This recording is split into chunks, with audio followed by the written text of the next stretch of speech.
দায়িত্ব যত বড়, প্রশ্ন তত বড়। গোটা রাত চলে যেত।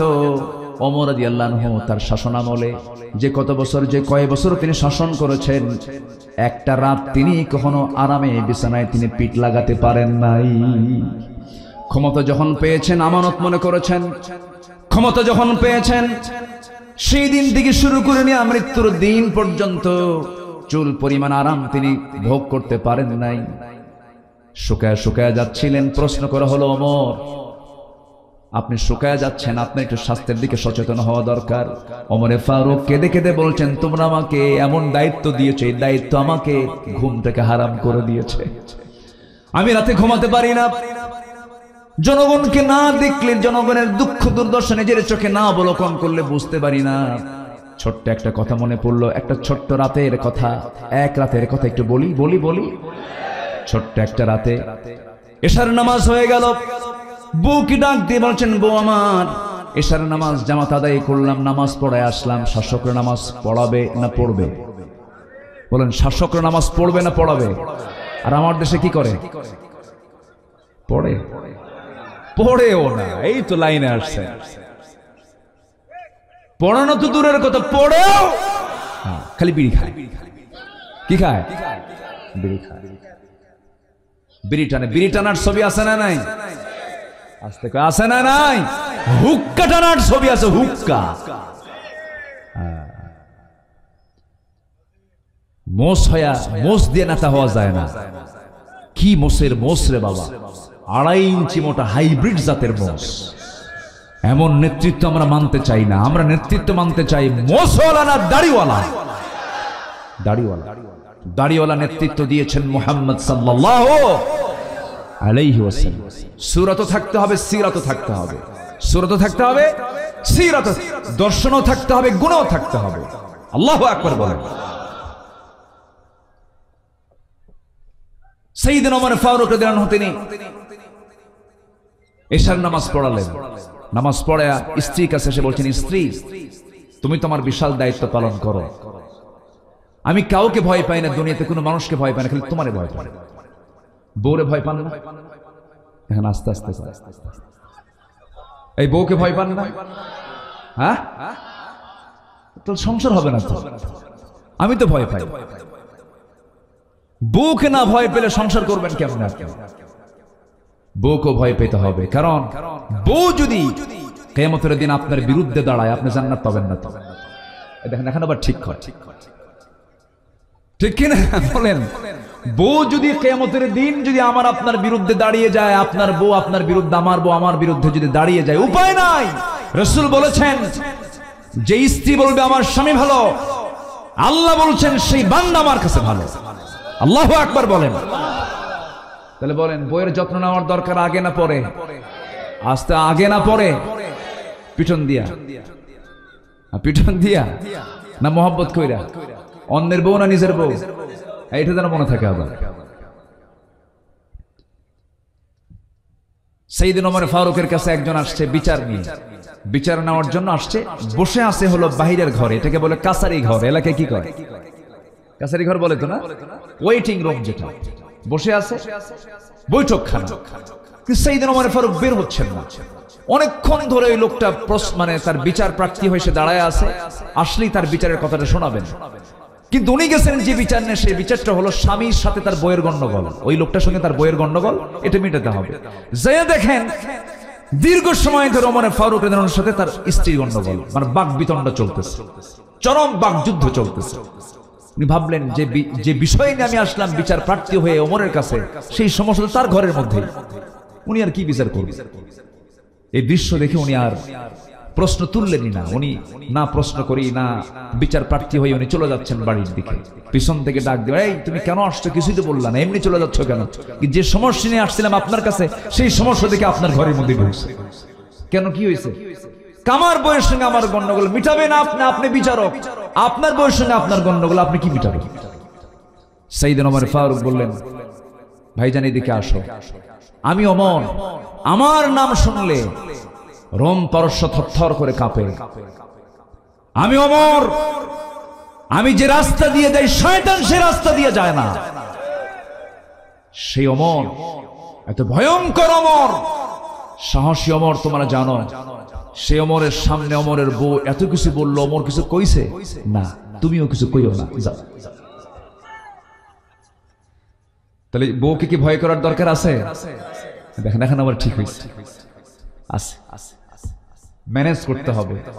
মোহাব্বতটা 16 আনা দিতে হবে স্ত্রীকে, তাহলেই সংসারটা জান্নাতের টুকরা হয়ে যায়। আমানত মনে করতে হবে, আমানতদারিতা। আল্লাহু আকবার। আমার বন্ধুগণ, সাইয়্যিদনা ওমর ফারুক রাদিয়াল্লাহু তাআলা আনহু রাতের আধারে ইশার নামাজ পড়ে বউটাকে ডাক দিয়ে বললেন, বউ আমাকে কিছু খানা খাওয়ায় দাও। খানা খেয়ে নিলেন। এরপরে বলছেন, বিছানায় পিঠ লাগানোর সুযোগটা আমার আল্লাহ দেননি, জনগণের দায়িত্ব আল্লাহ তাআলা আমাকে দিয়েছেন। স্ত্রী থাকো, আমি চলে গেলাম। দেখি মদিনার উপকণ্ঠে মানুষের কি অবস্থা। দেখতে বেরোলেন, দেখতে পেলেন প্রথমেই প্রতিবেশীর ঘরে ঢুকলেন। প্রতিবেশীর ঘরের সামনে দাঁড়ালেন। 4-5টা ছেলে মেয়ে সন্তানগুলো চিৎকার করে কান্নাকাটি করছে, ক্ষুধার যন্ত্রণায় ছটফট করছিল। সাইয়েদনা ওমর ফারুকের দিলটা কাঁপতে থাকলো হারে। সঙ্গে সঙ্গে চললেন খাদ্য গুদামে। খাদ্য গুদাম থেকে 1 বস্তা আটা নিজের পিঠে বহন করে নিয়ে ওই ঘরের সামনে গিয়ে দাঁড়ালেন। মহিলাকে ডাক দিয়ে বলছেন, মহিলা তোমার পরিচয় কি? আমার স্বামী নাই, আমি বিধবা। সন্তানগুলো কাঁদে কেন? খাবারের অভাব। আমি ওমর তোমাকে 1 বস্তা আটা নিজের পিঠে বহন করে দিয়ে চলে গেলাম। আমানত, এটা আমার জন্য। সন্তানের খাবার যখন ফুরে যাবে আমাকে আবার সংবাদ দেবে, ওমর নিজের পিঠে করে আবার 1 বস্তা আটা তোমার বাড়িতে পৌঁছায়া দেবে। সাইয়্যিদনা ওমর ফারুক রাদিয়াল্লাহু আনহু সেখান থেকে আবার বেরোলেন। সামনে কিছু দূরে যেতে না যেতেই চিৎকার একটা আওয়াজ শুনতে পেলেন, একজন নারী কণ্ঠ। এক মহিলা চিৎকার করে করে কাঁদতেছে, প্রচন্ড কষ্ট হচ্ছিল ভিতরে। পুরুষ মানুষ ভিতরে যাবেন কেমনে? জানতে চাইলেন কি হয়েছে মহিলার। পেটে বাচ্চা, ডেলিভারি অসহ যন্ত্রণা শুরু হয়েছে, ধাত্রী নাই, ধাত্রীর অভাবে সন্তানটা ডেলিভারি হচ্ছে না। এমত অবস্থায় কি করা যায়? গভীর রাত, নিজের ঘরে ঢুকলেন। মিসেস ওমরকে ডাকলেন, হে আমার মিসেস, হে আমার স্ত্রী, তুমি আমার সঙ্গে চলো, বোরকাটা পড়ো। বউটাকে গভীর রাত্রিতে সঙ্গে করে নিয়ে রওনা দিলেন। ওই বাড়ির সামনে যে মহিলার পেটে বাচ্চা ডেলিভারি হচ্ছে না, ওই বাড়ির সামনে দাঁড়ালেন। বউটার 2টা হাত চেপে ধরে বলছেন, আল্লাহর কসম করে বলি আমার স্ত্রী, আমরা কিন্তু শাসক নই, আমরা হলাম জনগণের খাদেম। আমরা হলাম জনগণের খাদেম, জনগণ হলো আমাদের জন্য আমানত। অতএব আজকে যদি এই মহিলা নার্সের অভাবে, একজন নারীর অভাবে, যদি সেবিকার অভাবে, যদি নার্সের অভাবে যদি এই মহিলার যদি মৃত্যু হয়ে যায়, সন্তানটার যদি মৃত্যু হয়ে যায়, কিয়ামতের দিন আমি ওমর, আমাকে খুনির কাতারে দাঁড় হতে হবে। অতএব আজকে আমি তোমার স্বামী, আমি তোমার কাছে আমার জোর অনুরোধ, আমরা নিজেকে শাসক না মনে করে, খাদেম মনে করে তুমি আমার পক্ষ থেকে এই দায়িত্বটা পালন করবে। যাও, ঘরের মধ্যে ঢোকো। আজকে তুমি আমার স্ত্রী, আমার শুধু বউ নও, তুমি আজকে এই মহিলার নার্সের দায়িত্ব পালন করবে। যেরকম সুবহানাল্লাহ। বউটাকে নার্স বানালেন। কি বানালেন? নার্স বানায় নিলেন। সন্তান ডেলিভারি হয়ে গেল। সেখান থেকে আবার বেরোলেন। সামনের দিকে চলতেছিলেন। ছোট্ট একটা লাঠি নিয়ে হাঁটতেন, নবীজির সুন্নাহ এটা। রাতের বেলা রাসূল ছোট্ট লাঠি নিয়ে হাঁটতেন, কারণ সাপ পোকামাকড়ের ভয় আছে না নাই বলেন? আছে। ছোট্ট লাঠি নিয়ে রাসূল হাঁটতেন। ছোট্ট লাঠি নিয়ে একাকী চলাফেরা করছেন ওমর ফারুক রাদিয়াল্লাহু তাআলা আনহু। চুল পরিমাণ কোনো ভয় নাই, কারণ তার শুধু রাজ্যের সম্রাটই ছিলেন না, তারা মানুষের মনোজগতের সম্রাট ছিলেন। যেমন করে রাজ্যের সম্রাট তারা ছিলেন, আবার মানুষের মনের জগতের সম্রাটও ছিলেন। মনকে জয় করে করতে পেরেছিলেন তারা। একাকী চলতেছেন, কোনো ভয় নাই। কার ভয়? আসতে বলবেন না, কার ভয়? সামনেও কোনো লোক লাগলো না, পিছনেও কোনো লোক লাগলো না, কোনো প্রটোকল লাগলো না। 40টা রাষ্ট্র তিনি চালাচ্ছেন, অথচ একটা প্রটোকল মেইনটেইন করার জন্য একটা লোকও তার লাগতেছে না। একাকী রাতের বেলা, অন্ধকার, কুটকুটে রাত্রিবেলা এত বড় একজন শাসক চলাফেরা করছেন, চুল পরিমাণ কোনো ভয় নাই। কেন? এর একমাত্র কারণ হলো তাদের মধ্যে চুল পরিমাণ কোনো দুর্নীতি ছিল না। ঠিক কিনা? দুর্নীতি শুধু দিলের মধ্যে ছিল। কার ভয়? এটা হচ্ছে আমানত। এটা কি বলেন? আমানত। সাইয়েদনা ওমর ফারুক রাদিয়াল্লাহু তাআলা আনহু সামনের দিকে চলতে চলতে হঠাৎ করে শেষ রাতের দিকে তার কানে গুনগুন গুনগুন করে একটা আওয়াজ আসতে থাকলো, মহিলার আওয়াজ। তিনি অবাক হলেন, এত রাত্রিতে গুনগুন করে গান গায়টাকে কোন মহিলা? বারবার তিনি অনুসন্ধান করছেন, সার্চ করছেন। বাড়ি পেয়ে গেলেন, যে ঘর থেকে আওয়াজ আসতেছে সেই ঘরের দরজার কাছে গিয়ে করাঘাত করলেন আর বলছেন, কোন মহিলা গুনগুন করে গান গাচ্ছ? কি উদ্দেশ্য তোমার? এত রাত্রিবেলা আল্লাহর কালাম তেলাওয়াত নাই, তাহাজ্জুদ নামাজ নাই, কি গুনগুন করে গান গাও? ভিতরে আওয়াজ বন্ধ হয়ে গেছে, বারবার ডাকছেন, দরজা খোলে না। পিছন দিক থেকে তিনি আস্তে করে খেজুর পাতার বানানো বেড়াটা আস্তে করে টান দিলেন, ভিতরে ঢুকলেন। ভিতরে ঢুকে দেখেন একজন মহিলার সামনে মোমবাতি জ্বালানো এবং মহিলাটা মাথায় কাপড় দিয়ে সামনে দাঁড়ায় আছে। বলছেন, মহিলা তুমি গুনগুন করে গান গাও কেন? বিরহের গান গাচ্ছ কেন? কি হয়েছে তোমার? সঙ্গে সঙ্গে মহিলা তৎক্ষণাৎ জবাব দিয়ে বলতেছে, গান গেয়েছে এটা আমার জন্য একটা অপরাধ হতে পারে, কিন্তু আপনার পরিচয় আমি জানি না, আপনি কে? আপনি আমার ঘরের মধ্যে ঢুকে আপনি একটা দুইটা অপরাধ করেন নাই, 3 থেকে 4টা বড় বড় দোষ করে ফেলেছেন, আমি আপনাকে ছাড়বো না। ওমর ফারুক নিজের পরিচয় দিলেন না, গোপন করে বলছেন, মহিলা আমার দোষগুলো কি কি তুমি আমাকে একটা একটা করে বলো। মহিলা বলছে, আপনি ঘরের মধ্যে ঢুকবেন ভালো কথা, যে কোরআন তেলাওয়াতের কথা বলছেন সেই কোরআন আল্লাহ রাব্বুল আলামিন বলছেন, লা তাদখুলু বুয়ুতান গায়রা বুয়ুতিকুম হাত্তা তাস্তানিসু ওয়া তুসাল্লিমু আলা আহলিহা। কারো বাড়িতে ঢোকা যাবে না অনুমতি ছাড়া। আপনি সালাম দিলেন না, অনুমতি নিলেন না, 2টা বড় বড় ভুল করেছেন। আপনি দরজা না ঢুকে পিছন দিয়ে বেড়া ছিঁড়ে ভিতরে ঢুকলেন, আমার সম্পদের আপনি বড় ক্ষতি করে ফেললেন। নাম্বার 3। নাম্বার 4 হলো, আমি একজন পর্দাশীলা নারী, আপনি ঘরের মধ্যে ঢুকলেন, আপনি পরপুরুষ, আমি পরনারী, আমার পর্দার কিছু ক্ষতি হয়ে গেল। এই যে বড় বড় ভুল, এই ভুলগুলোর জন্য আমি আপনার বিরুদ্ধে মামলা দেব। কার আদালতে? কবরের আদালতে। কার সামনে বলে? কার সামনে বলতেছে? সাইয়েদনা ওমর ফারুক বলছেন, তুমি কার নাম নিল? কমরের নাম নিলাম। সাইয়েদনা ওমর ফারুক বলছেন, ওমর লোকটা তেমন ভালো মানুষ না, তেমন জোতের মানুষ না। এবার মহিলা খেপে গিয়ে বলছে, আপনি যার বিরুদ্ধে আপনি এমন জাতীয় কথা বললেন, দোষ শুধু 4টা নয়, দোষ আরেকটা যোগ হলো। আল্লাহু আকবার বলেন। নিজের কথা কি ভালো বলা যায় নাকি? নিজের কথা তো ভালো বলা যায় না। আমি আপনার বিরুদ্ধে মামলা ঠুকে দেব, সূর্য শুধু উদয় হবে, ওমরের আদালতে চলে যাব, মামলা দিয়ে দেব।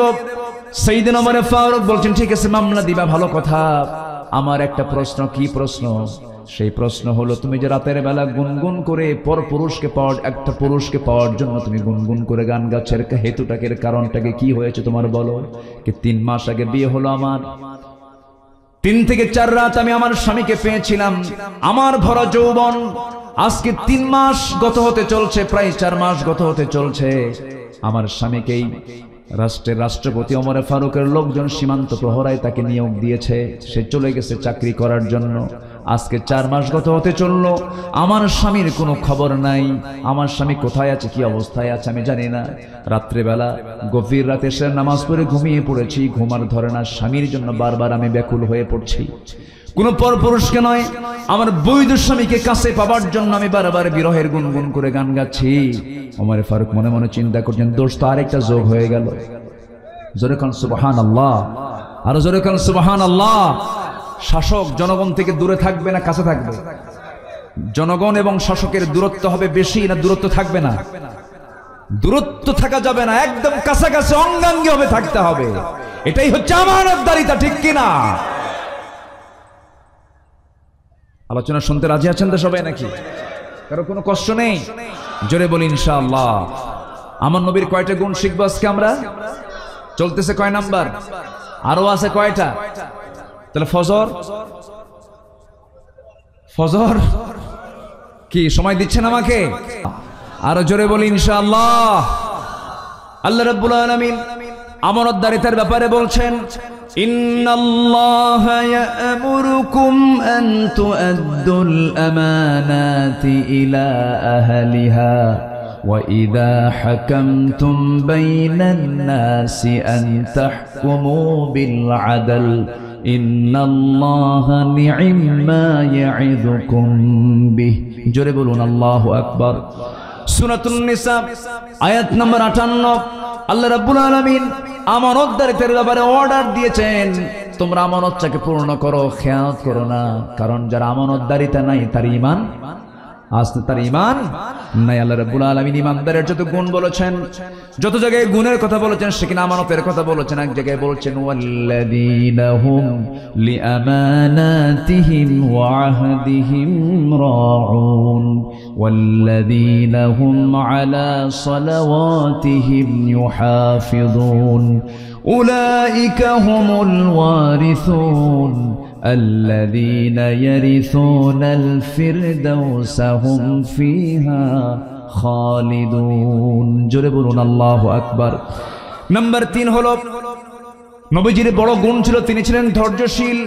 ধৈর্যশীলতা দিয়ে তার জীবনটা ছিল সাজানো। রাসূল মার খেয়েছেন কম না বেশি? আসতে বলবেন না, কম না বেশি? এত মার খেয়েছেন তিনি। মক্কার মাটিতে একদিন রাসূলকে মারতে মারতে রক্তাক্ত করে ফেলা হলো। তায়েফের কথা কে না জানেন? তায়েফের রাসূলকে মারতে মারতে এক পর্যায়ে রাসূল সেন্সলেস হয়ে পড়েছেন, কোনো হুঁশ নাই। নবীজির মাথার রক্তগুলো গড়ে গড়ে পায়ের তলা পর্যন্ত চলে গেছে। পায়ের তলার সঙ্গে জুতার জমাট বেঁধে গেছে। রাসূল টেনে টেনে খুলতে পারেন না, আর শাজিম কাঁপতেছে, ফেরেশতারা কাঁপতেছে, ফেরেশতারা অস্থির হয়ে গেছে। জিবরিল আমিন এসে বলছেন, ইয়া রাসূলুল্লাহ, এই তায়েফবাসী আপনাকে এত অত্যাচার করলো, এত জুলুম করলো, আপনি শুধু বলে দেন এই তায়েফবাসীকে দুই পাশের দুই পাহাড় দিয়ে চাপা দিয়ে শেষ করে দেব। রাসূল বলছেন, ও আমার ভাই জিবরাইল, আমি মুসার মতো দোয়া করব না, আমি নূহের মতো দোয়া করব না। আমার এই সমস্ত তায়েফবাসী বুঝে নাই, না বুঝে না জেনে আমার প্রতি অত্যাচার করেছে, জুলুম করেছে। আমি এদের সমস্ত ভুলগুলোকে আমি রাসূল মাফ করে দিলাম। জোরে বলি সুবহানাল্লাহ, আরো জোরে বলি সুবহানাল্লাহ। আমার নবীজির মধ্যে প্রতিশোধ ছিল না, ক্ষমা ছিল। ক্ষমা ছিল। আমাদের মধ্যে কি থাকা দরকার? ক্ষমা থাকা দরকার। যার মধ্যে ক্ষমা বেশি, আল্লাহর ক্ষমা তার উপরে বেশি। আল্লাহুম্মা ইন্নাকা আফুউন তুহিব্বুল আফওয়া ফাআফু আন্না। আল্লাহ তুমি ক্ষমাশীল, ক্ষমাকে ভালোবাসো, আমাদেরকে ক্ষমা করে দাও। ধরুন আপনার একজন ভাইয়ের সঙ্গে গন্ডগোল লেগেছে, আপনি নিজেই গিয়ে তার কাছে সরি বলবেন, এটা আপনার জন্য আপনি বড় মুজাহিদ। আপনি নিজেকে ছোট ভাববেন, আপনি বড় মুজাহিদের ভূমিকা পালন করলেন, বিশাল বড় সওয়াব আপনি পেয়ে যাবেন। যে ব্যক্তির মধ্যে জিদ বেশি কাজ করবে, এটা হলো শয়তানের মেডিসিন। কার মেডিসিন বলেন? শয়তানের মেডিসিন। জিদ থাকা যাবে না ইমানদারের জীবনে। ইমানদারের জিদ হবে একটাই, সেটা হলো যেমন করে হোক তাহাজ্জুদ পড়ব, যেমন করে হোক ফজর পড়ব। আল্লাহু আকবার বলেন। ভালো কাজে আমরা এগিয়ে যাব। তাআওয়ানু আলাল বিররি ওয়াত তাকওয়া ওয়া লা তাআওয়ানু আলাল ইসমি ওয়াল উদওয়ান। আল্লাহ রাব্বুল আলামিন আরেক জায়গায় বলছেন, ওয়াসারিউ ইলা মাগফিরাতিম মির রাব্বিকুম ওয়া জান্নাতিন আরদুহাস সামাওয়াতি ওয়াল আরদ উইদ্দাত লিল মুত্তাকিন। জোরে বলুন আল্লাহু আকবার। তাহলে আমাদের ধৈর্য আনার দরকার আছে না নাই? নাম্বার 1 হলো, মনে আছে আপনাদের? নাম্বার 1 হলো কি? সত্যবাদিতা। নাম্বার 2 হলো আমানতদারিতা, আমানাহ। নাম্বার 3 হলো সবর, ধৈর্যশীলতা। আল্লাহু মা'আস সাবিরিন। জোরে বলুন আল্লাহু আকবার। নাম্বার 4 হলো তাওয়াক্কুল, নির্ভরতা। তাওয়াক্কুল মানে অর্থাৎ হচ্ছে আমি নির্ভরশীল কার উপরে? আসতে বলবেন না, কার উপরে? চাকরি নাই, কি করে খাবো? বিপদ, কেমনে চলবো? পরিবারে আগুন ধরেছে, কেমনে টাকা ধার করব? অনেকে হতাশ চিত্ততা নিয়ে থাকেন, আছে না নাই বলেন? আছে। এটা ইমানদারের জীবন আসতে পারে না, কারণ ইমানদারের ভরসার জায়গা দুইটা না একটা? ইমানদারের ভরসার জায়গা দুইটা না একটা? কে? আরো জোরে, আরো জোরে, আরো জোরে। এই লোকগুলো যায় কোথায়? চলে যাচ্ছে। অনেক রাত হয়ে গেছে, শেষ করে দিই। দোয়া করে দিই। দোয়া করবো না? যে যেতে নাই তারা ধরেন নাকি? রাগ করতেছেন নাকি? একটু বসেন, একটু বসেন। তাওয়াক্কুল এটা বিশাল বড় একটা গুণ, বিশাল বড় গুণ। সন্তান 7 বছর, ছেলে সন্তান মারা গেছে। বলেন তো, বাপ মার মাথা ঠিক থাকার কথা? মাথা ঠিক থাকার কথা। একজন নবী ছিলেন যাকে আল্লাহ তাআলা 80 বছর বয়সে সন্তান দিয়েছিলেন। 80 বছরে বুড়া মানুষ, সন্তান দেওয়া হলো, এমন জায়গায় সন্তান প্রসব হলো, এমন জায়গায় সন্তান লালিত পালিত হলো।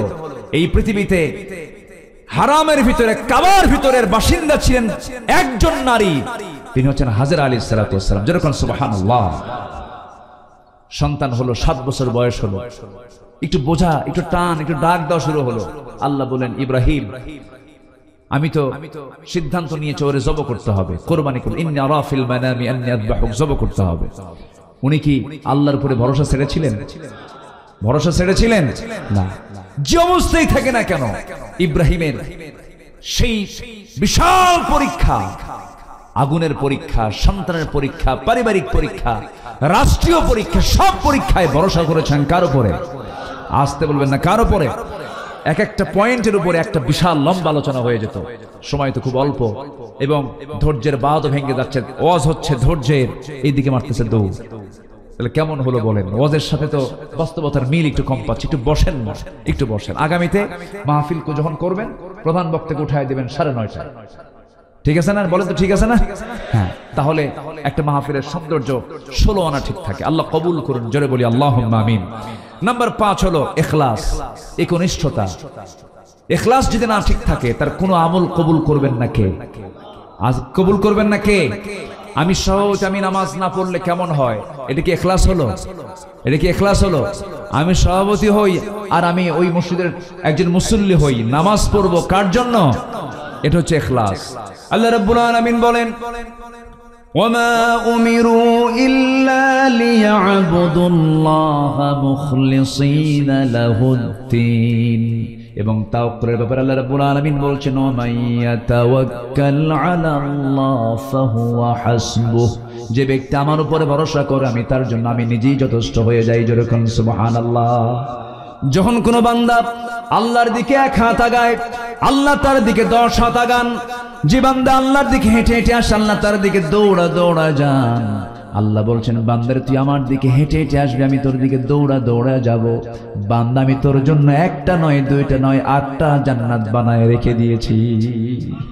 তুই আমার জান্নাতে প্রবেশ করবি, শর্ত হলো, ইয়া আইয়াতুহান নাফসুল মুতমাইন্নাতু রজিই ইলা রাব্বিকি রাদিয়াতাম মারদিয়াহ ফাদখুলি ফি ইবাদি ওয়াদখুলি জান্নাতি। জোরে বলুন আল্লাহু আকবার। নাম্বার 6 হলো আদালত এবং ন্যায় বিচার। ন্যায় বিচার এবং আদালত আমার নবীর জীবনে প্র্যাকটিক্যাল তিনি দেখিয়েছিলেন। আমার নবীর শাসনামলে বিচারালয়ে একজন বিচার প্রার্থী হয়ে চলে আসলো। সম্ভ্রান্ত পরিবারের একজন মহিলা চুরি করে ধরা পড়ে গেছে। ধনী মানুষ, সম্ভ্রান্ত পরিবার। সেই পরিবার আবার ওমরে ফারুককে ম্যানেজ করে ফেলেছে। ওমরে ফারুক রাদিয়াল্লাহু ডাক দিয়ে বলতেছে, ভাই ওমর, তুমি যদি রাসূলকে বুঝাতে পারো, রাসূল হয়তো বুঝবেন। সম্ভ্রান্ত পরিবারের এই মহিলা হঠাৎ করে চুরি করে ধরা পড়েছে, তার হাতটা তো কাটা পড়ে যাবে, কেমন হবে? এটা বংশের জন্য একটা দুর্নাম হয়ে যাবে। আপনি তাদের পক্ষে আপনি একটু সুপারিশ করেন। নবীর সামনে এসে বলছেন, ইয়া রাসূলুল্লাহ, আমি ওমর, আমি জানি ওই পরিবারটা খুব সম্ভ্রান্ত, দেখুন তো একটু শাস্তিটা লঘু করা যায় কিনা। চুরির যে শাস্তি, হাত না কেটে ন্যূনতম কোনো শাস্তি দেওয়া যায় কিনা। আমার নবীজি বলছেন, ওমর, তোমার দারাজ কণ্ঠ সেই কোথায় চলে গেল? ওমর, আমি তোমাকে স্পষ্ট ভাষায় জানিয়ে দিতে চাই যে মেয়েটা চুরি করে ধরা পড়েছে, তার নামও ফাতিমা। আমার নবীর মেয়ের নামও, বলেন আমার নবীর মেয়ের নাম কি ছিল? ফাতিমা। রাসূল বলেন, শোনো, ওই সম্ভ্রান্ত পরিবারের যে মেয়েটা ওই ফাতিমা না হয়ে যদি ফাতিমা বিনতে মুহাম্মদ যদি চুরি করে ধরা পড়তো, আমি ফাতিমাকে সম্মুখে এনে সবার চোখের সামনে আমি নিজে তার হাত কেটে এই বিচারের রায় কার্যকর করে দিতাম। যেরকম সুবহানাল্লাহ। তাহলে আইন সবার জন্য। আমার দেশে অসমান। কারণ কিসের আইন নাই বলেন? আসতে বলুন না, কিসের আইন নাই? কোরআনের আইন নাই। ওমর ফারুক রাদিয়াল্লাহু আনহু, তার ছেলে মদ্যপ ছিল, মদ্যপান করে ধরা পড়েছে, প্রমাণ হয়ে গেছে, নিজের হাতে তাকে মেরে দুনিয়া থেকে বিদায় করে দিয়েছেন। আমার বন্ধু আদালত। আল্লাহ রাব্বুল আলামিন বলেন, ইয়া আইয়ুহাল্লাযীনা আমানু কুনু কাওয়ামিনা লিল্লাহি শুহাদাআ বিল কিসত। তোমরা কি করবে? সুন্দর করে আদালতটাকে কায়েম করবে, ন্যায় বিচার প্রতিষ্ঠা নিশ্চিত করবে। কার হুকুম? আসতে বলবেন না, কার হুকুম? নাম্বার 7 হলো তওবা করা, ক্ষমা প্রার্থনা করে, এটা নবীর সুন্নাহ ছিল, নবীর চরিত্র ছিল। আল্লাহ রাব্বুল আলামিন রাসূলকে বলছেন খুযিল আফওয়া ওয়া আমুর বিল আরফি ওয়া আরিদ আনিল জাহিলিন। জোরে বলুন আল্লাহু আকবার। তাহলে তওবা করব কার কাছে? বিড়ি খাইছে আর বিড়ি খাবো না। দেখেন সবাই চুপ, আর কিচ্ছু কেন হুজুর এটা শুনবো না। বিড়ি খাইছে আর জীবনে বিড়ি, দেখেন আওয়াজ নাই। মাহফিলে এসে বলে কি জানেন হুজুর, বিড়ি খাওয়া কি জায়েজ আছে? মানে উনি জায়েজের চেষ্টায় আছেন। আচ্ছা আপনি বলেন তো, বিড়ি কোন একজন নবী খাইছে বলেন তো? এরকম কোন নবীর নাম বলতে পারবেন আপনি? এই যে লক্ষাধিক পয়গম্বর আল্লাহ তাআলা পাঠালেন, কোন পয়গম্বর বিড়ি টানলেন না। এই বিড়ি টানাটা আসলো কোন জায়গা থেকে? কি টানা টানে, এক টানে ধোঁয়া 3 তলায় পাঠায়, আছে না নাই? আল্লাহ তাআলা সকল নেশা থেকে এই জাতিকে হেফাজত করুন। এটা জোরে বলেন না ভাই, আরো জোরে বলেন। বিড়ির সাথে ধোঁয়া আছে না নাই? আগুন আছে না নাই? ধোঁয়া আগুন, এটা কি জাহান্নামের লক্ষণ না জান্নাতের লক্ষণ? ধোঁয়া থাকবে জাহান্নামে, আগুনও থাকবে জাহান্নামে। না টানতে থাকে, আর কিছু বললাম না। আচ্ছা, সকল নেশা, কারণ নিজের জীবনের ক্ষতি হবে এমন খাদ্য খেলেও এই ব্যাপারে প্রশ্ন আছে না নাই? এটা দেহটা আমার জন্য আল্লাহ তাআলা আমানত করে দিয়েছেন। এই দেহের লাঞ্চকে আমি বিড়ি খেয়ে পচায় দিচ্ছি, এটার জন্য জবাবদিহিতা আছে না নাই? আচ্ছা, নষ্ট করা যাবে না। নাম্বার 8 হলো দয়া সহানুভূতি। দয়া সহানুভূতি, আমরা দয়া দেখাবো, সহানুভূতি দেখাবো। আমাদের মধ্যে দয়ার পরিমাণ কম হবে না বেশি হবে? বেশি হবে। রাসূল খুব দয়ার সাগর ছিলেন। রাসূল কিসের সাগর ছিলেন বলেন তো? দয়ার সাগর ছিলেন। জিনা করে প্রমাণ হয়ে গেছে এক মহিলার চূড়ান্ত শাস্তি, তাকে পাথর মেরে দুনিয়া থেকে বিদায় করা হবে। মহিলা জিনা করেছে, কোনো সাক্ষীও ছিল না। মহিলা নিজে এসে নবীর আদালতে এসে বলছে হুজুর আমি জিনা করে ফেলেছি। রাসূল বলেন না তুমি জিনা করো নাই। না হুজুর আমি জিনা করেছি। না তুমি করোনি। না হুজুর আমি জিনা করেই ফেলেছি। না তুমি করোনি জিনা। না হুজুর সত্যি আমি জিনা করে ফেলেছি। পৃথিবীর কোনো সাক্ষী লাগবে না হুজুর, আমি নিজে সাক্ষী আমি জিনা করেছি। রাসূল বললেন জিনা করেছো, তুমি তো নিজেই বলে ফেললা, তাহলে এখন জিনার ফলে কি পেটে কোনো বাচ্চা আসছে? হুজুর বাচ্চা তো চলে আসছে। রাসূল বললেন তোমার তো অপরাধ হয়েছে, ঠিক আছে, সন্তান তো কোনো দোষ করেনি, যাও সন্তান ডেলিভারি না হওয়া পর্যন্ত আমি তোমার উপরে কোনো আইন কার্যকর করতে পারবো না, তুমি চলে যাও বাড়িতে। হুজুর আমার যদি মৃত্যু হয়ে যায় কে আমার কিছু করার নাই, তবে আমি তোমার জন্য দোয়া করে যাও। মহিলা চলে গেছে, সাহাবী চলে গেছে। সন্তান লালন ওই পেটের মধ্যে ধারণ করে আছেন, 9টা মাস পূরণ হয়ে গেল। সেজদায় পড়ে পড়ে কাঁদেন, তওবা করেন, আল্লাহর কাছে রোনা জারি করতে থাকেন। ঘন্টার পরে ঘন্টা, শুধু নয় দিনের পর দিন, মাসের পরে মাস। 9টা মাস পূরণ হয়ে গেল, সন্তান ডেলিভারি হয়ে গেল। ব্যাখ্যা এসেছে এই মহিলা করলেন কি 3 দিন 2 দিন পরে নয়, মাত্র 1টা দিন পর, ডেলিভারির 1টা দিন পরে সন্তানটা বাসায় রেখে সোজা নবীর আদালতে গেলেন। গিয়ে বলছেন ইয়া রাসূলুল্লাহ আপনি আদালত কায়েম করেন, আপনি আমার উপর আদালত কায়েম করুন। কেন? সন্তান ডেলিভারি হয়ে গেছে, আপনি আমার উপর আইন কার্যকর করে দেন। আমার রাসূল বলেন মহিলা যে সন্তান যে ডেলিভারি হয়েছে সেই সন্তানটা বাড়িতে জীবিত না মৃত রেখে এসেছে। হুজুর সন্তান তো জীবিত। রাসূল বলছেন হাউলাইনি কামিলাইন, সন্তানকে অবশ্যই 2 বছর দুধ পান করাতে হবে। হুজুর এত লম্বা সময় যদি আমি মরে যাই, রাসূল বলেন আমি তোমার জন্য দোয়া করে যাও। মহিলা আবার চলে আসতে বাধ্য হলেন। একজন আসামি, এত বড় একজন আসামি হওয়ার পরেও তার জন্য কোনো পুলিশ লাগলো না, প্রশাসন লাগলো না, কোনো জেলখানাও লাগলো না, কারণ ওই বান্দার মধ্যে ভয় কাজ করেছে একমাত্র কার? আসতে বলবেন না কার? আল্লাহর ভয়। ভুল করেছেন আবার অনুতপ্ত হয়েছেন, এটা হচ্ছে ইমানদারের গুণ। সন্তানকে দুধ পান করালেন, 6টা মাস চলে গেছে।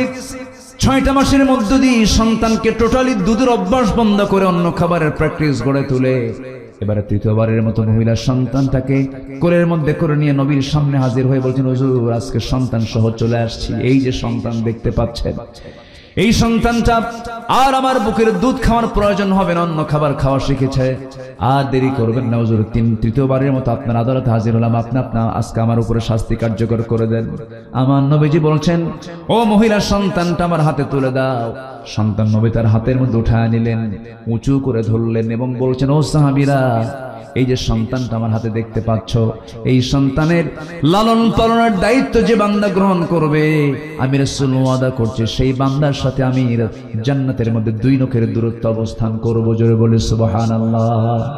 দৌড় মেরে কয়েকজন সাহাবী চলে এলেন, একজনের কোলে রাসূল ওই সন্তানকে দিয়ে দিলেন। আমার নবীজির চোখে পানি টলমল করছে, নবীজি কাঁদতেছেন আর এইদিকে অর্ডার দিচ্ছেন, কোনো কথা নাই, কারণ জেনার শাস্তিতে ইসলাম নিশ্চিত করে দিয়েছে। এবার রাসূল বলছেন মহিলাকে নিয়ে যাও, উন্মুক্ত মরু প্রান্তরে বুক পর্যন্ত পুঁতে রেখে পাথর মেরে তাকে শেষ করে দাও। এটা কার হুকুম? আসতে বলবেন না, কার হুকুম? জেনা আছে যেখানে অসুখ আছে সেখানে জেনা আছে, যেখানে রোগ আছে সেখানে জেনা আছে, যেখানে অশান্তি আছে সেখানে। এই অশান্তিকে দূর করার জন্য, রোগ মুক্ত সমাজ গড়ার জন্য জিনার শাস্তি একমাত্র ইসলাম যা নিশ্চিত করেছে এটার মধ্যে মহাকল্যাণ নিহিত। অনেকে বুঝতে চায় না, বোঝার চেষ্টাও করে না। আমার বন্ধুগণ, আজকের দুনিয়াতে জিনার ফলে অসুখ বিসুখ দুনিয়াতে সবচেয়ে কম না সবচেয়ে বেশি? সবচেয়ে বেশি।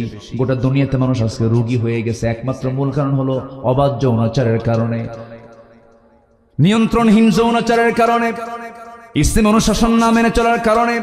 আমার নবীজি কাদা কাদা কণ্ঠে বলছেন, ও সাহাবীরা এই মহিলাকে নিয়ে যাও, বোরকা পরাইয়া দিয়া বুক পর্যন্ত পুঁতে রেখে তাকে পাথর মেরে শেষ করে দাও।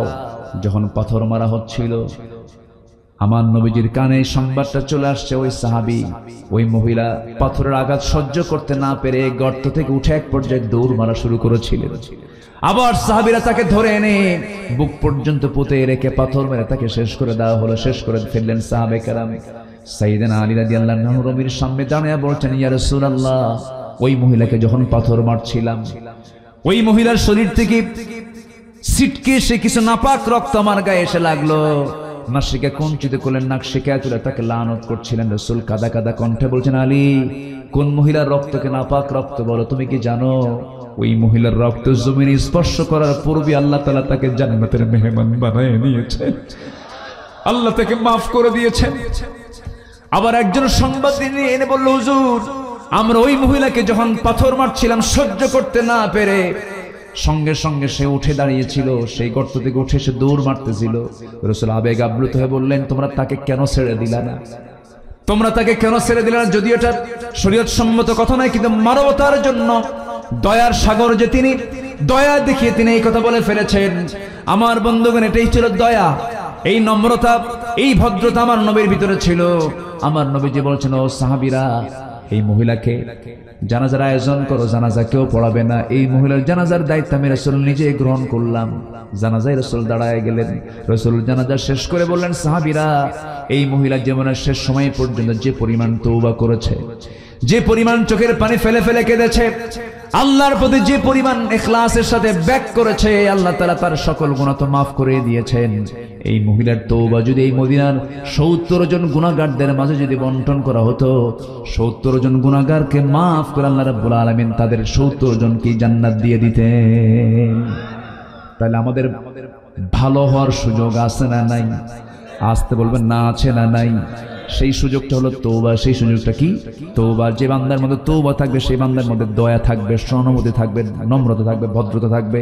নাম্বার 9 হলো নম্রতা ছিল আমার নবীজির ভিতরে, ভদ্রতা ছিল। নবীজি অত্যন্ত বিনয়ী ছিলেন। ও ইবাদুর রহমানিল্লাযীনা ইয়ামশুনা আলাল আরদি হাওনা ওয়া ইযা খাতাবাহুমুল জাহিলুনা ক্বালু সালামা। জোরে বলুন আল্লাহু আকবার। নাম্বার 10 হলো কৃতজ্ঞতা। লাইন শাকারতুম লাযীদান্নাকুম। আমার নবীর ভিতরে কৃতজ্ঞতা শোনানো ছিল। চূড়ান্ত কৃতজ্ঞ ব্যক্তি ছিলেন মুহাম্মদ সাল্লাল্লাহু আলাইহি ওয়াসাল্লাম। নাম্বার 11 হলো সুজাআত। তার মধ্যে ছিল সাহসিকতা ছিল। যুদ্ধের ময়দানে তিনি ভীরু ছিলেন না সাহসী ছিলেন? বলেন, ভীরু না সাহসী? 313 জন সাহাবী না হাজার সৈন্যের বিরুদ্ধে মোকাবেলা। ভীরু লোকের কাজ না সাহসী লোকের কাজ? ভীরু লোকের না সাহসী লোকের কাজ? সাহসী মানুষের কাজ। অনেক লম্বা লম্বা কথা ছিল, সুযোগ তার পেলাম না। নাম্বার 12 হলো নেক কাজের আদেশ, অসৎ কাজের নিষেধ, বাধা। সৎ কাজের আদেশ দেওয়া, অসৎ কাজের বাধা দেওয়া, এতে 1 নম্বর স্থান দখল করেছেন মুহাম্মদ সাল্লাল্লাহু আলাইহি ওয়াসাল্লাম। রাসূল দাওয়াত দিয়েছেন আবু জেহেলকে, একবার না হাজারবার? একবার না হাজারবার, হাজারবার দাওয়াত দিয়েছেন। নাম্বার 13 হলো বিশ্বাসযোগ্যতা, সেকাহ, আরবিতে সেকাহ বলা হয়। বিশ্বাসযোগ্যতা তিনি অর্জন করতে পেরেছিলেন। জোরে বলি আল্লাহু আকবার, আরো জোরে বলি আল্লাহু আকবার। 14 হলো নিষ্ঠা, ইখলাস ফিল আমাল, এটা ছিল তার মধ্যে সবচেয়ে গুরুত্বপূর্ণ গুণগত দিক। নাম্বার 15 হলো সর্বশেষ সহনশীল ছিলেন। জীবনের সকল জায়গায় তার মতো সহনশীল ব্যক্তিত্ব আর পৃথিবীতে দ্বিতীয়টা আসবে না। সেই নবীর আমরা উম্মত হতে পেরেছি। এই 15টা গুণে আমরা গুণান্বিত হব। জোরে বলি ইনশাআল্লাহ। ফজর পড়বেন কারা কারা, একটু হাত তুলে দেখান দেখি। ফজর পড়বেন কারা কারা, জোরে চিৎকার মেরে বলি আল্লাহ। আমাদেরকে ফজর, জোহর, আসর, মাগরিব, এশা 5 ওয়াক্ত সালাত আদায় করার তৌফিক তুমি আল্লাহ দিয়া দাও। জোরে বলে আমিন, আরো জোরে আমিন। বউ স্বামীর জন্য কি মনে আছে? এই আমানত রক্ষা করার জন্য বোরকা গায়ে দেওয়ার দরকার আছে না নাই? কারো বউ বোরকা ছাড়া চলবে না। জোরে বলি ইনশাআল্লাহ। আল্লাহ কবুল করুন। নামাজ, পর্দা, এটা যেন ঠিক থাকে। আল্লাহ কবুল করুন। সাহায্য করবেন কে? সাহায্য করবেন কে? আল্লাহ তাআলা। আসুন, যে যেখানে আছেন আমরা বসে পড়ি। 12:30 পার হয়ে গেছে অনেক। আমি চেয়েছিলাম 12টার মধ্যে শেষ করে দেব। সবাই বসেন। আমরা এখন দোয়ার জন্য চাইবো কার কাছে? দোয়া হচ্ছে ইবাদতের মূল। দোয়া ও মুখুল ইবাদাহ। ইবাদতের মূল হচ্ছে দোয়া। যিনি দোয়া করে যাবেন না, মূল কাজ থেকে তিনি বঞ্চিত হয়ে গেলেন। বসেন, এক্ষুনি সবাই দোয়ায় শামিল হবেন। আমরা চাইবো কার কাছে? অনেকে গজল শুনতে চেয়েছেন। ছোট্ট একটা গান শোনায় দিই, এক লাইন শোনায় দিই। ধৈর্য আছে আপনাদের ভিতরে? সবচেয়ে সুন্দর কে?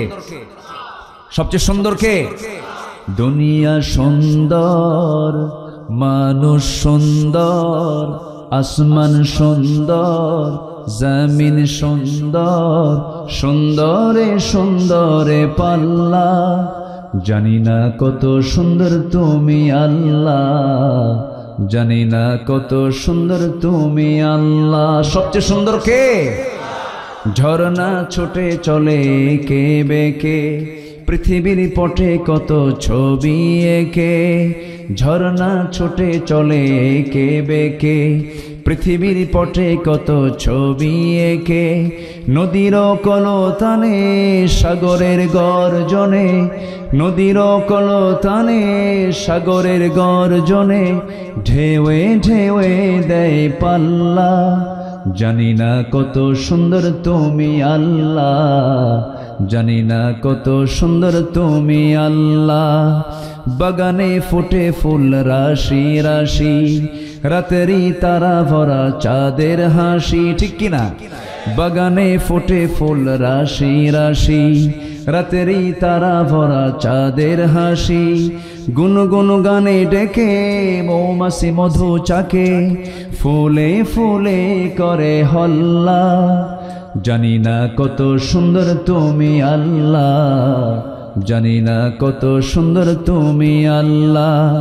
দক্ষিণা বাতাস গায়ে পরশ বলে, তার টানে পাল তুলে নৌকা চলে। তোমারই নামে মনে ভাটিয়ালি সুরের তানে, তার টেনে যায় মাঝি মাল্লা। জানি না কত সুন্দর তুমি আল্লাহ, জানি না কত সুন্দর তুমি আল্লাহ। বলেন, দুনিয়া সুন্দর, মানুষ সুন্দর, আসমান সুন্দর, জমিন সুন্দর, সুন্দরে সুন্দরে পাল্লা। জানি না কত সুন্দর তুমি আল্লাহ, জানি না কত সুন্দর তুমি আল্লাহ।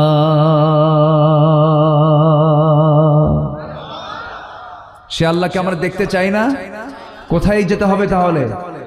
কোথায় যেতে হবে? জান্নাত। আমাদের গন্তব্য হলো, শেষ গন্তব্য কোথায়? জান্নাত। এই হোক আমাদের প্রত্যাশা। আসুন আমরা এখন আমি তো তেলাওয়াত দিয়ে শুরু করেছি। আসেন আমরা এখন দোয়া করি। আমরা চাইবো কার কাছে? আল্লাহর কাছে। সবাই বলে সুবহানাকাল্লাহুম্মা ওয়া বিহামদিকা আশহাদু আল্লা ইলাহা ইল্লা আনতা আস্তাগফিরুকা ওয়া আতুবু ইলাইকা। চিৎকার মেরে বলি, ইয়া আল্লাহ, আমার জীবনের সগীরা কবীরা, ছোট বড় সব গুনাহ তুমি আল্লাহ মাফ করে দাও। জোরে বলুন, ইয়া রাব্বাল আলামিন, ইয়া রাব্বাল আলামিন। সবাই আমরা একদম বিনয়ী ভাবে, অত্যন্ত নম্রতা নিয়ে, খুশুর সাথে, অত্যন্ত একগ্র চিত্ততা নিয়ে আমরা চাইবো কার কাছে? আল্লাহর কাছে। আপনি দোয়াটা করে দেন। হ্যাঁ, আমি করবো ভাইজান। আচ্ছা, আসুন আমরা আল্লাহর কাছে চাই। আমি সবার কাছে দোয়া চাই, সবাইকে আমার জন্য দোয়া করবেন। আমিও দোয়া করি আপনার জন্য। আগামীর দেশ হবে কোরআনের দেশ। জোরে বলি ইনশাআল্লাহ। কোন দল বুঝি না, দল বুঝি কার? কোন নেতা বুঝি না, নেতা হচ্ছেন মুহাম্মদ সাল্লাল্লাহু। কোন আইন মানে না, কার আইন ছাড়া? এটা যেন ঠিক থাকে। এটা ঠিক থাকলে ইমান ঠিক, আর এটা না ঠিক থাকলে ইমানও ঠিক নাই। এটা যেন আমাদের মনে থাকে। আসুন আমরা আল্লাহর কাছে চাই। আর কোন ঘোষণা নাই তো? না, কোন ঘোষণা নাই তো? ও আচ্ছা, এটা তো মাহফিল কেন্দ্রিক, তার কোনো কিছু নাই। আচ্ছা, আসুন আমরা আল্লাহর কাছে চাই। এই মাহফিল বয়স হলো 2 বছর। কয় বছর? 2 বছরে কি যুবক হয় না শিশু? আস্তে কয়, যুবক না শিশু? তাহলে এই মাহফিলটা শিশু অবস্থায় আছে। এই মাহফিলটা তার মানে কিশোরে পদার্পণ করবে, যৌবনে পদার্পণ করবে। কিয়ামত পর্যন্ত আল্লাহ তাআলা এই মাহফিলকে কবুল করুন। জোরে বলি আল্লাহুম্মা আমিন। মানবতায় কিনা, মানবতার যুব সংঘ, আলহামদুলিল্লাহ। আল্লাহ তুমি এই যুব সংঘকে তুমি আল্লাহ কবুল করো। জোরে বলি আল্লাহুম্মা আমিন। যুব সমাজ যারা আয়োজন করেছেন তাদের আয়োজনকে তুমি আল্লাহ কবুল করো। জি আলহামদুলিল্লাহ। আর সামনে এত বড় কি ওগুলো দিয়ে? ওই যে বাজার, কি বাজার?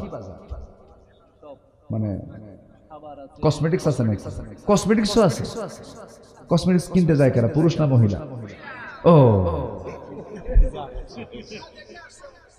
আচ্ছা, একটু সাবধান হতে হবে। একটু আমরা খেয়াল করবো যেন পর্দার বিঘ্নতা যেন না। আমি কিন্তু এটা একটু আমার সন্দেহ লাগতেছিল, তো এটাও আমরা আগামীতে অবশ্যই সতর্কতা রাখার দরকার আছে না নাই বলেন তো?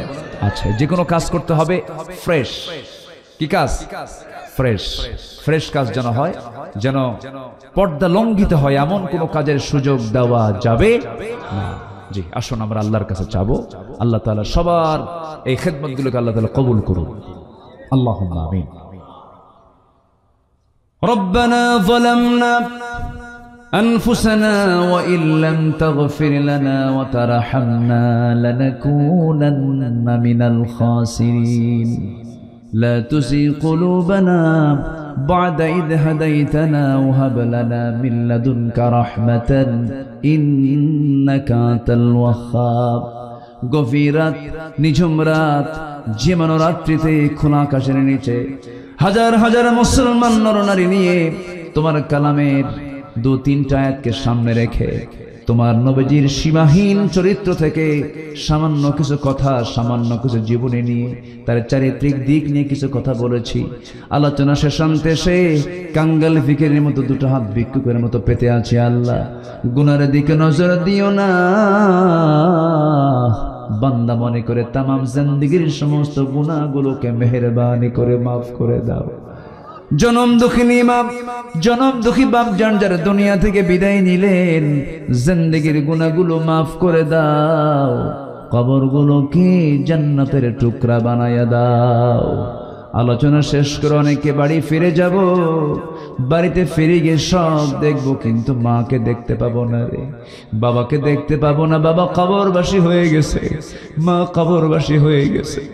পৃথিবীর সব খবর অনেক দূরে থাকার পরও দেখা যায়, শোনা যায়, জানা যায়, শোনা যায় রে, কিন্তু মা গহীন কবরে চলে গেছে। যার একবার পৃথিবীর কোনো খবরের এই সমস্ত মার খবর পাওয়া যায় না, কবরের কোনো খবর আসে না। চলে গেছে কতদিন আগে মা, কতদিন আগে চলে গেছেন বাবা যান। ও আল্লাহ, এমন ভাই আমার সঙ্গে হাত তুলতে পারেন যিনি নিজের হাতে নিজের মাকে দাফন করেছেন, নিজের বাবার লাশ নিজের পিঠে বহন করে কবর পর্যন্ত নিয়ে চলে গেছেন। সে আব্বা আম্মা যারা চলে গেল, জিন্দেগীর গুনাহগুলো মাফ করো, কবরের সমস্ত আযাবকে তুমি আল্লাহ মাফ করে দাও। আব্বা আম্মার জন্য কেমন করে দোয়া করতে হয় তাও শিখিয়ে দিয়েছো আল্লাহ। চক্ষুটা বন্ধ করুন, হাত একটু উঁচু করে আল্লাহ সেখানে দোয়া পড়ে সবাই বলুন রব্বিরহামহুমা কামা রব্বায়ানি সগীরা রব্বিরহামহুমা কামা রব্বায়ানি সগীরা রব্বিরহামহুমা কামা রব্বায়ানি সগীরা। আল্লাহ তাআলা বিশেষ করে এই মাহফিলের আয়োজন করলেন যারা, কষ্ট করে আসলেন যারা, বিনিময়ে কিয়ামতের কঠিন ময়দান যেদিন কেউ কাউকে চিনবে না, এমনকি মা সন্তানকে পর্যন্ত স্বীকার করে বসবে, সেই কঠিন ময়দানে এই মাহফিল সবার জন্য নাজাতের মাধ্যম তুমি আল্লাহ বানাইয়া দিও। মাহফিলকে কবুল করো, আমাদের সবাইকে তুমি আল্লাহ দয়া করে কবুল আর মঞ্জুর করে নাও। আল্লাহ তাআলা তাফসীর ময়দানের যিনি জীবন্ত পাখি, কোরআনের পাখিটাকে আমরা হারিয়েছি 1 বছর আগে। আল্লাহ তাআলা পাখিটার কবরটাকে তুমি জান্নাতের টুকরা বানাইয়া দাও। তার সারা জীবনের লালিত স্বপ্ন ছিল এই জমিনে কোরআনটা বিজয়ী হওয়া। আল্লাহ তাআলা তুমি তাকে দেখার সুযোগ করে দাও নাই, কিন্তু আমাদের সবার কামনা আল্লাহ এই জমিনে কোরআনের রাজ কায়েম হয়েছে এমন দৃশ্য দেখার তৌফিক তুমি আল্লাহ আমাদের দেখাইয়া দাও। যেমন করে 24 দেখাইয়া দিয়েছ, সামনে এমন একটা সময় আমাদেরকে দেখাইয়া দিবা যে জনপদে কোরআনের আইন বাস্তবায়ন হয়ে যাবে। আল্লাহ এমন দৃশ্য দেখার তৌফিক তুমি আল্লাহ আমাদের সবাইকে দিয়ে দাও।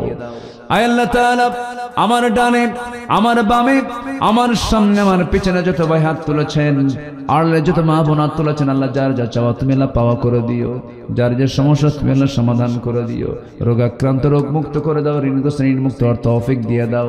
এক কথায় যার যে সমস্যা তুমি আল্লাহ দয়া করে সমাধান করে দাও। মহেশপুরের প্রত্যেকটা ঘরকে ইসলামের দুর্গ বানাইয়া দাও। ঘরে ঘরে খালিদ বিন ওয়ালিদ পয়দা করো, আয়েশা সুমাইয়া খাদিজার মতো মা তুমি আল্লাহ পয়দা করে দাও। দুনিয়া থেকে কোন দিন বিদায় নেব জানি না, ডান হাতে আমলনামা না আসা পর্যন্ত কবরে নিও না রে আল্লাহ। অনেক মায়ের কত সমস্যা আছে, মাদের সকল সমস্যাকে তুমি আল্লাহ সমাধান করে দাও। আয় আল্লাহ তাআলা, যে ঘরে মেয়ে আছে বিয়ে হয় না, বিয়ের ব্যবস্থা করে দাও, সৎপাত্র স্তর তৌফিক তুমি আল্লাহ দিয়ে দাও। আয় আল্লাহ তাআলা, এই পৃথিবীতে আসার তো সিরিয়াল ছিল, যাওয়ার তো কোনো সিরিয়াল নাই। কে মরে যাব, কে দুনিয়া থেকে আগে বিদায় নেব, কে পরে বিদায় নেব তুমি আল্লাহ ভালো করে জানো। সব তালিকে তোমার কাছে আল্লাহ, মেহেরবানি করে মরতে যখন হবে তুমি আল্লাহ শহীদে মত কপালে জুটাইয়া দিও। দুনিয়া থেকে কোন দিন বিদায় নেব জানি না, যেদিন মরে যাব টান মেরে ঘর থেকে বের করে দেবে রে। জীবনের শেষ গোসলটা হয়ে যাবে, মরামুখ সব দেখে দেখে চলে যাবে, কবরে শোয়া দিবি, বাঁশ চাপা দেবে, মাটি চাপা দেবে, ওই যে কবরে শোয়া দেবে রে। আর কোনদিন কেউ খোঁজ নিতে যাবে না রে, 24 ঘন্টা যাবে না, মাথার চুলগুলো খসে খসে পড়বে। সেই চুলে কত শ্যাম্পু দিলাম, তেল দিলাম রে, চুল আমরা আটকা রাখতে পারবো না। 3 দিন যেন যাবে না, চামড়াগুলো গলে গলে পোকার পেটের খাবার হয়ে যাবে। 7 দিন যাবে না রে, পেটের নারী ভরি সব চোখ মুখ কান নাক বের হওয়া শুরু হয়ে যাবে, কিম্ভূত কিমাকার চেহারা হয়ে যাবে রে। ও আল্লাহ, মাত্র 3টা মাসের ব্যবধান, কবর খনন করে যদি দেখা হয় কয়েকটা হাড় ছাড়া কিছুই খুঁজে পাওয়া যাবে না কবরে। এই তো জীবন রে আমার, শেষ সময়, শেষ দেখা যায় তুমি ছাড়া কোনো বন্ধু আমার জীবনে আর নাই রে। ও আল্লাহ, সে অন্তিম মুহূর্ত, অন্তিম সময় যখন চলে আসবে, জবানে জারি করে দিও লা ইলাহা ইল্লাল্লাহু মুহাম্মাদুর রাসূলুল্লাহ। আসসালামু আলাইকুম ওয়া রাহমাতুল্লাহি ওয়া বারাকাতুহু।